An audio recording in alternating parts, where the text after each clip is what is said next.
saw. Yeah, so prior to that, I think Hoffy had an out from whatever the club he was, so we picked up the contract. And the stuff was good. And Brian Kaplan, our assistant pitching coach, said, we're going through this rehab stuff with Harp. So we're sort of bringing spring training to Harp with these pitchers that we're bringing in. And Brian suggested that we bring Hoffman in just to get a look at him. And he came in, and he was 97, just what we're seeing now, 97, 98.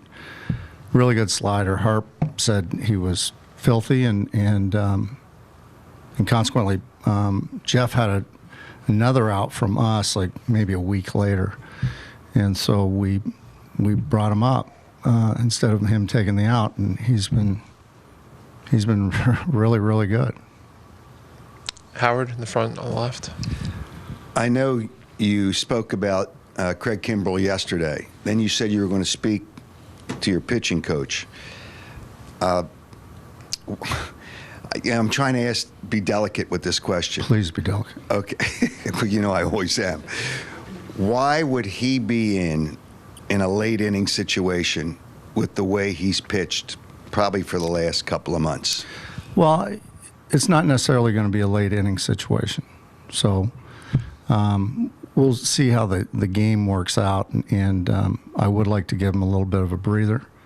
Not necessarily not pitch him, but just give him a little lower leverage situation. But I trust Craig, and we wouldn't be sitting here probably if we didn't have him, especially when Alvarado was down for that time. So I think the stuff is still there. It's just, he's got to throw strikes and power the ball through the zone. And they worked on a couple things in the last couple of days. So hopefully it helps. So are you comfortable or uncomfortable in late inning situations with Craig? Oh, I'm fine with him, but I'd just like to give him a little bit of a lower leverage situation if we can. But sometimes the game just doesn't work out that way, but if we can, we would. A few more for Rob. Third row on the left. You were delicate, by the way. That was good. Hey, Rob. We were talking to Tori a little bit about Alec Thomas and his development. When you look at the home runs the last couple of games, one came on a sweeper away, and other one's on a fastball in. Just wondering if you're seeing anything in video that you recognize as a hitter who's developing or something that he's doing different here in the postseason. Yeah, we saw him last year and this year, and he's he's more physical guy this year. So obviously he's done a lot of work. So he does have kind of a home run swing, but because of the strength that he's added over the year, by what it looks like from me, he impacts the ball a lot better. So he's a really good athlete, and he's got that combination of power and speed that makes him a really good player. And just in terms of the experience, now that you've been out to Arizona, back here, how big of a difference do you notice between just the atmospheres in these two stadiums? Well, I'm not going to compare the two, but I will tell you this. The atmosphere here is the best atmosphere I've ever been around. On the right side in the middle. Hey, Rob. What have you seen from Marsh the last few games? It seems like he's come up with some big at-bats, including against lefties. And how big is that when you're getting that out of the Yeah, spot? it's huge because of the Schwarber leadoff thing, right? So he's hitting right in front of Schwarber. So him getting on base and giving Schwarber a chance to drive runs in is great. So not chasing, using the entire field, stuff I've talked about all year. When he does that, he's a good hitter, and then he gets on base. And I know Rojas is going through a little bit of a tough time, but he's had pretty good at-bats lately. If those guys get on base for Schwarber, then we're going to be in a pretty good spot. Standing up on the left side. Hey, Rob, going back to Hoffman, his role has kind of developed over the course of the entire season. At what point, if you could think back, did you sit there and say, yeah, this is a guy we can go high leverage late in the game, get the big outs, be the fireman that we need him to be, that he's been for you here in the playoffs? Yeah, I don't know what exact date was, but we sort of eased him into this thing. When we first came up, we were putting him in low leverage, 5th, 6th inning type stuff. And then it graduated to maybe the 6th or 7th. Then it graduated to dirty innings, and then going back out and finishing that inning off. And now it's to the point where I'm comfortable using him in any inning, including in the 9th right now. We have to watch his workload.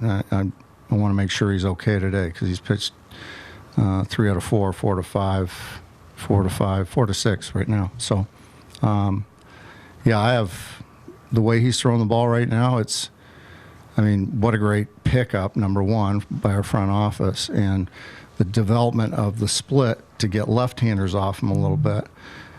So hats off to our pitching coaches and Jeff, but he's a huge piece of this. And just like Kimbrel, I'm not really sure where we'd be without him. Down here in the front. Hey, Rob, you guys have talked about when you're up in a series, when you're up in a game, keeping your foot on the pedal, not letting it up. The other day you talked about coming here, finishing the job.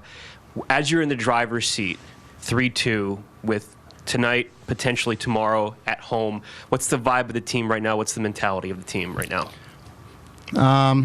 Really no different than any other day, to tell you the truth. I think they know what's at hand, and they know what they're supposed to do, and that is put their foot on the pedal, go after these guys, put pressure on them.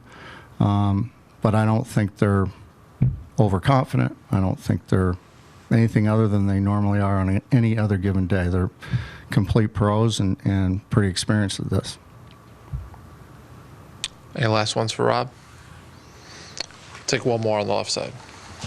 Rob, when you're in the dugout and you see Kyle Schwarber hit a ball like he did the other day in Arizona, you seem like a pretty even-keeled guy, but do you ever recoil, or do you ever make like a sound or something when he hits a home run like that? A sound? A noise or something?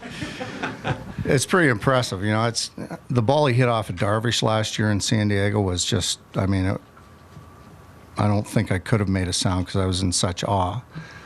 But, yeah, it excites you because it's something you don't see every day. And then 2 batters later, Bryce does essentially the same thing. So we got a couple of guys that will, we got a couple of guys that you want to be in your seat watching the game when they come to the plate.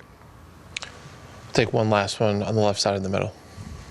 Rob, you have a 25-year-old bat boy who's been through a lot. He's teaming up with Liam now to raise money for charity. What exactly, if he has any roles beyond just being the bat boy, I guess, what's he like? What's it like to have him around the team? Adam is he's a man. I think of him as a kid, but he's 25 years old, as you said, and he is a great bat boy. He's a great guy. He's been through a lot. He's fought through a lot, so he's tough and he's resilient, much like our team. The hustle he brings to the game, just go and get bats, go and get in foul balls. There's some energy there, and I think, to a certain degree, players pick up on that, and I just love having him around. It was probably a month left in the season, and we decided to start taking him on the road, because usually when you go on the road, the home team provides bat boys for you, but we thought, well, he just does such a great job that let's just bring him with us, and he's been a good luck charm. All right, thanks, Rob. We'll see you post-game. Thank you.